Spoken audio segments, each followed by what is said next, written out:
lo escucha. A esta hora de la mañana, las conversaciones que están marcando la actualidad en Cuatro Cabezas. Sebastián Bowen. Nos habíamos visto hace poco, ¿o no? ¿Cómo estamos, Quique? Muy bien, director ejecutivo de Déficit Cero. Siempre pregunto, Déficit Cero, ¿cuál es su misión? La misión de Déficit Cero es enfrentar el déficit habitacional a través de la incidencia en políticas públicas. Entonces, básicamente, levantamos información, hacemos propuestas para cambiar estructuralmente algunos elementos de la política urbana habitacional y de esa manera enfrentar el problema de acceso a la vivienda que tiene hoy día Chile. Ya, mira, la otra está reporteando, hablé con 3 alcaldes que tienen problemas con tomas. No hablé con Carter por si acaso, porque todo lo que pasó ayer está la coyuntura. Y hay uno que me dijo una frase que me quedó dando vuelta. Mira, esto es casi imposible erradicarlo. Y me dijo, ¿por qué? Dice, primero que nada, los carabineros no quieren meterse en un lugar donde hay niños, donde pueden suscitarse escaramuzas que pueden terminar mal. Segundo, hay que tener un contingente de carabineros gigante. Hay que tener maquinaria para levantar eso, moverlo, sacarlo de ahí y inmediatamente llegar a instalar algo ahí para que no se vuelvan a instalar pobladores. Todo es lento en el Estado, el Servio es lento, entonces la verdad que es casi imposible. Lo único que hay que hacer es tratar de mantener cierto margen para que el Estado actúe ahí y no quede a la buena de todo. Pero también, claro, otra disyuntiva que te las voy a preguntar es, ¿por qué habría que darle una solución a personas que optaron por un fast track de alguna manera y las personas que están en comité de vivienda hace años esperando no le entregan? Eso también me decía el alcalde. Me alegan, oye, ¿por qué ese tipo de inmigrantes? Estoy hablando así como, sí. ¿por qué ese inmigrante se lleva esa cuestión por la fuerza y yo llevo 10 años tratando de pelear una casa y no pasa nada? Entonces, ¿cómo se resuelve una cuestión que parece sin solución? Oye, una de las cosas que encuentro súper interesante de venir acá es poder conversar esta cuestión con ciertos matices. Claro. Al final es fácil, ¿cierto? Ya lleguemos, digamos que hay una solución. La verdad es que este problema está lleno de matices que tenemos que ser capaces de diseccionarlos para no entrar como en la ambigüedad, por decirlo de alguna manera, ¿ya? Así que vamos entrando en esas distinciones que me parecen importantes. La primera cuestión es que hoy día los asentamientos informales, que yo prefiero hoy día llamarles asentamientos informales más que campamentos, por una razón muy, muy concreta. Los campamentos estaban asociados, la idea de campamento es algo transitorio. Claro. El campamento minero es un lugar en que la gente se instala, ¿cierto?, mientras está en la faena, qué sé yo. Lo que pasa con el campamento más social, por decirlo así en este sentido, nace en un momento en que la idea era que un grupo de familias se organizaba, generalmente no eran tanto en un espacio, ¿cierto?, con lazos bien comunitarios, y se organizaban para conformarse en un comité de vivienda y pasar del campamento al barrio, o sea, una expectativa transitoria. Hoy día, lo que estamos viendo es un fenómeno de asentamiento informal mucho más, por decirlo así, latinoamericano que la historia reciente de Chile. ¿Y cuál es la diferencia entre campamento y asentamiento informal? En primer lugar, la expectativa.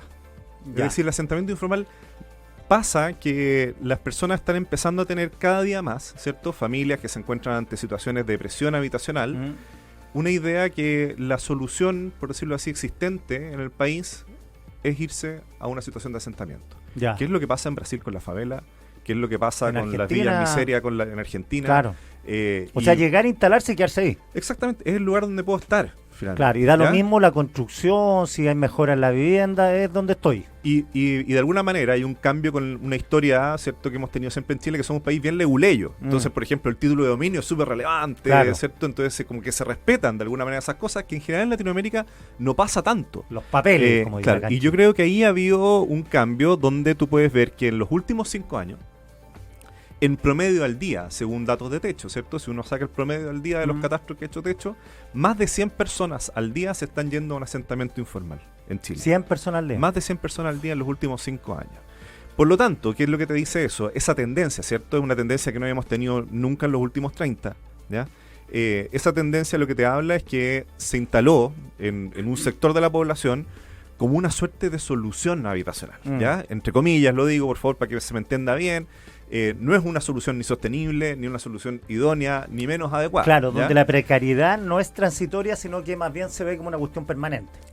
Puede ser, ¿o no? Y hay una mezcla Claro. de población altamente vulnerable, alguna población que es más de sectores un poco más, ¿cierto?, más medios, sectores medios bajos, y que en realidad han postulado muchas veces a subsidio, y que haces que más, chao. Claro. Yo creo que hay un efecto post-estallido social, entonces hay una baja en el Estado de Derecho en general en el país, ¿cierto? Y todas esas cosas confluyen en esto. Y es súper interesante un dato. Hay un estudio, ¿cierto?, del BID, que de hecho nuestro ex coordinador de estudio estuvo metido en esa elaboración, Clemente Larraín, junto con otras personas, personas de la Fundación Alcanzable también. Se hizo un estudio, de decir, ¿cuánta gente más o menos tiene factores de riesgo para irse a un campamento, a un asentamiento informal? ¿Ya? O sea, hoy día son más de 113.000, 120.000 familias ahí. Pero ¿cuántos son los que eventualmente se podrían ir? Entonces, ¿de campamento o asentamiento? No, al revés, de barrios, ¿verdad? Claro. Que están viendo allegados, por ejemplo, que Ya. están con arrendo informal y se podrían ir a un campamento, ¿verdad? ¿Cuántos más o menos se podrían ir? Tienen más probabilidades. Sacaron el cálculo y llegaron a 480.000 hogares. ¿Ya? 480.000 hogares con factores de riesgo que hoy día están viviendo en una casa, una vivienda, hacinado, lo que sea. Es un cóctel explosivo. Que eventualmente se podrían ir, ¿cierto? Porque están arrendando informalmente, porque son migrantes, porque tienen altos niveles de vulnerabilidad, porque están muchas veces en condiciones de allegamiento, de hacinamiento, y que tienen campamentos o asentamientos informales cercanos en su comuna, ¿ya? Por lo tanto, entonces a mí más que... Por un lado están las familias actuales, pero más me preocupa el iceberg. Claro. ¿Verdad? Esto es bueno entenderlo así, o sea, hay una punta visible, que son los campamentos, ¿verdad? O los asentamientos informales que se pueden ver de todos lados. Perfecto, 120.000 familias, una cosa así. Pero vamos escarbando un poco. Resulta que 3 de cada 4 familias que llegan a ese asentamiento antes arrendaban informalmente, ¿ya? Más de 260.000 hogares hoy día en Chile arrendan informalmente.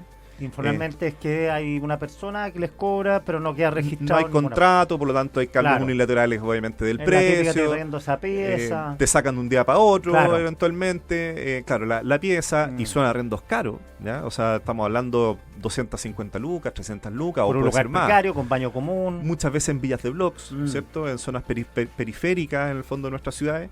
Entonces, o sea, un Airbnb de la pobreza, ¿sabes? Exactamente. Entonces, 3 de cada 4 familias que llegan al campamento antes estaban o en arrendos informales o estaban en situación de allegamiento, ¿ya? O sea, vivían en la casa de otros, por decirlo así. Y por lo tanto, eso está muy correlacionado también con ciertos niveles de hacinamiento. Entonces, ahí hay una realidad que hay que atender. Y o sea, ahí, 480.000 hogares que son potenciales personas hogares que se pueden mover a un campamento o un asentamiento informal. Exacto, que tienen factores de riesgo para ello. O sea, después vamos viendo un poquito más, escarbemos un poquito más, la cantidad de hogares, por ejemplo, que están en viviendas irrecuperables, es parte del mundo del déficit habitacional. Pero si vamos más allá, ¿cuántos tienen justamente tenencia insegura? O sea, arriendos informales, viviendas cedidas, que no hay ningún tipo de acreditación de aquello, ¿cierto? Entonces ahí llegamos a cerca de 300.000. Y si vamos un poco más allá, ¿cuántos hoy día están con ingresos, digamos, medio o escuálidos, pero, sin embargo, están arrendando y arrendan por sobre el 30% de sus ingresos? O sea, una familia que, por ejemplo, gana 700 lucas y hoy día está teniendo un arriendo de 300.000 pesos, ¿ya? Y cuando vemos esa población, nos acercamos a los 800.000 hogares. Por lo tanto, el fenómeno, en el fondo, por eso le digo un iceberg, porque una cosa es la punta visible, pero hay un fenómeno escondido de demanda, ¿cierto?, social por vivienda. ¿Tú hablas de hogares? ¿Cuánta gente más o menos? 3, 4 personas. O sea, son 2,5 millones de personas.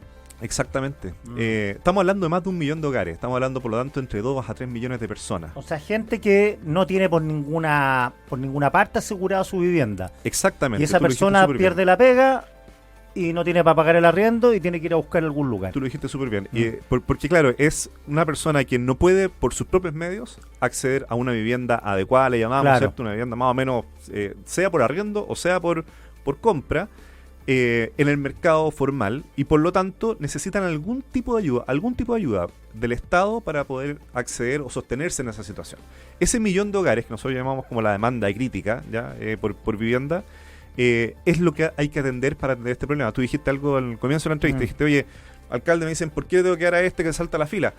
Claro, esa es una idea como si existiera una fila, ¿ya? Además. Y eso es súper importante darse cuenta que hoy día el sistema de vivienda que tenemos está lejos de ser una fila. Una fila se imagina una cuestión ordenadita, está claro quién llegó primero, quién llegó después. Con plazos plausibles. Y en la práctica lo que pasa es que tenemos por decirlo así, escasez ya en materia de suelo. Algunos dicen que una escasez ficticia, es verdad, hay suelo, ¿cierto? Pero el suelo que está disponible para la vivienda social es caro y no es mucho. Y hay especulación también en algunos casos, ¿no? Y por lo tanto lo que pasa es que los hogares, ¿cierto? Las familias buscan sus estrategias ¿ya? Para poder llegar a un ticket. Entonces yo le digo, esto es más como una ventanilla única más que una fila. Ya. Entonces una ventanilla única, están todos acolchados afuera y están viendo la forma de poder llegar a un ticket que es un pedazo de suelo, ¿cierto? Y ese pedazo de suelo lo pueden conseguir a veces con contactos políticos, con los mismos municipios, con el ministro directamente, o el ministerio, o de distintas maneras, o apareciendo en la prensa, ¿cierto? Oye, estos asentamientos informales, Sebastián, es cierto que son lugares que son manejados por el crimen organizado, que venden espacio, todo es así, o hay gente que vive gratis ahí, dicen que son toda gente de izquierda, por un lado, es gente común y corriente. ¿De qué estamos hablando? ¿Quiénes viven ahí? Hay mucha inmigración, me han comentado los alcaldes, mucho, pero también no solo inmigración, incluso me decía uno que tiene un asentamiento informal, una toma, que hay como barrios también, pues hay barrios que son más malos dentro de la toma, menos malos, más organizados algunos, otros que son más eventuales y que pasan por ahí, se mueven. Entonces hay como toda una mitología respecto de estos asentamientos informales. Ustedes que tienen la experiencia, ¿qué ven ahí? Claro.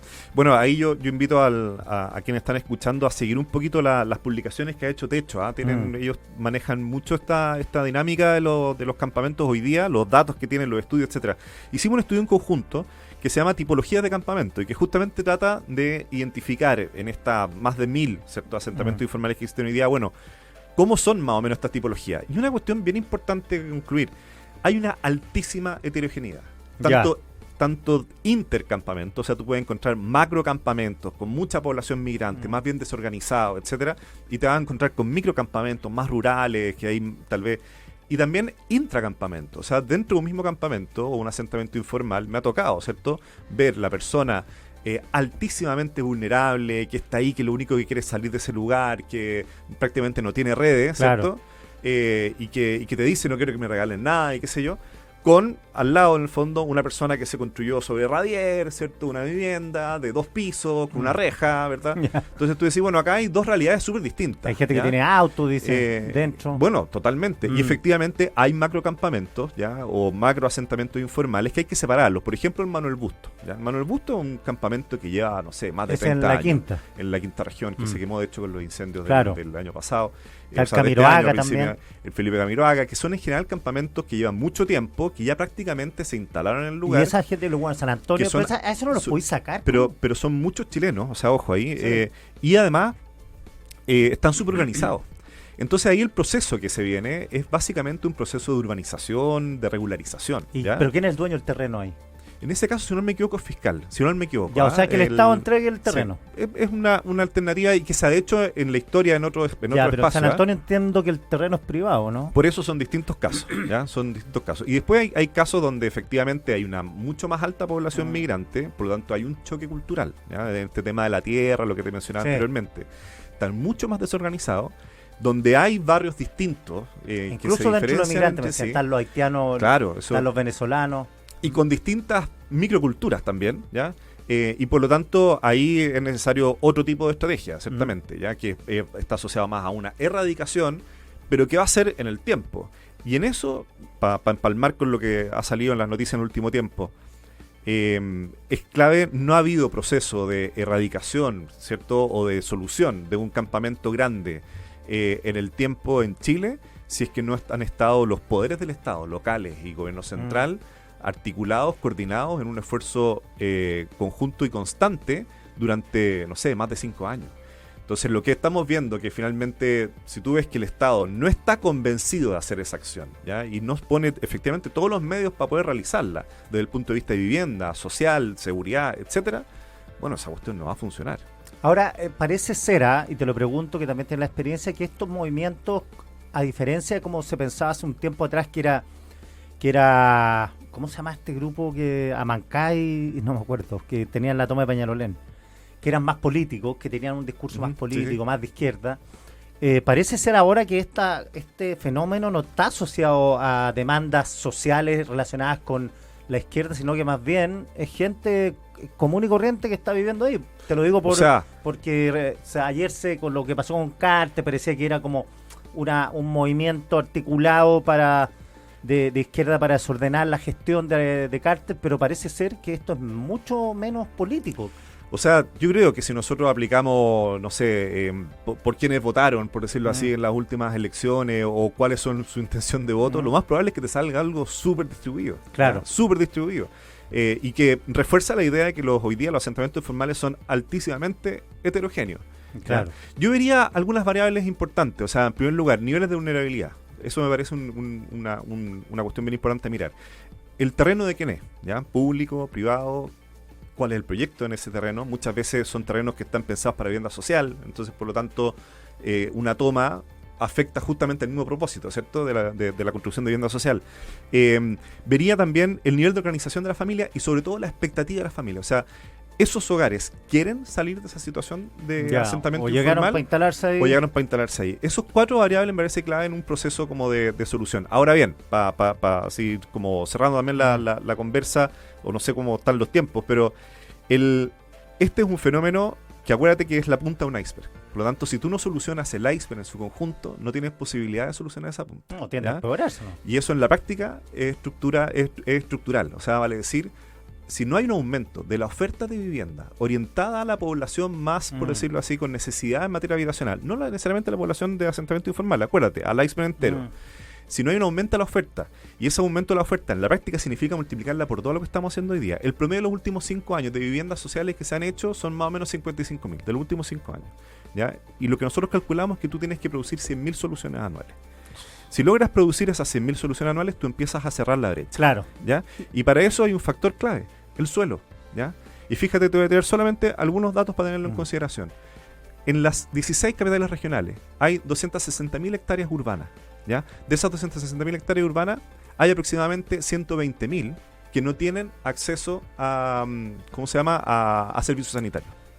Por lo tanto, son hectáreas destinadas a la construcción de equipamiento de vivienda, claro, pero que no se puede, porque no hay agua, no llega la cobertura sanitaria. Ahí hay una labor importante del Estado. Segunda cuestión, solamente en la región metropolitana, si tú densificas en torno al metro, ya que uno diría, oye, invertimos todos los chilenos en transporte público ahí, y resulta que está parada la densificación. Si tú densificas equilibradamente 12 pisos, 15 pisos, ¿ya?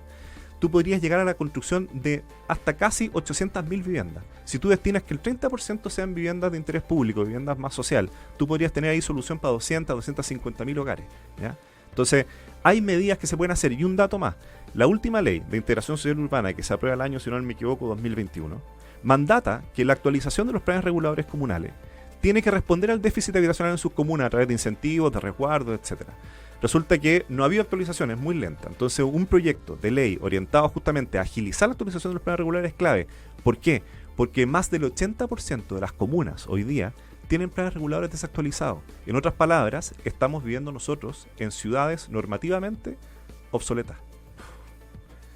Ya, bien angustiante el tema, pero bueno, por lo menos diste soluciones. Hay algunas salidas, ¿sí? Aprovechemos el momento, ¿cierto? La elección y todo eso. Sebastián Bowen, 1.000.000 de gracias por estar acá. Muchas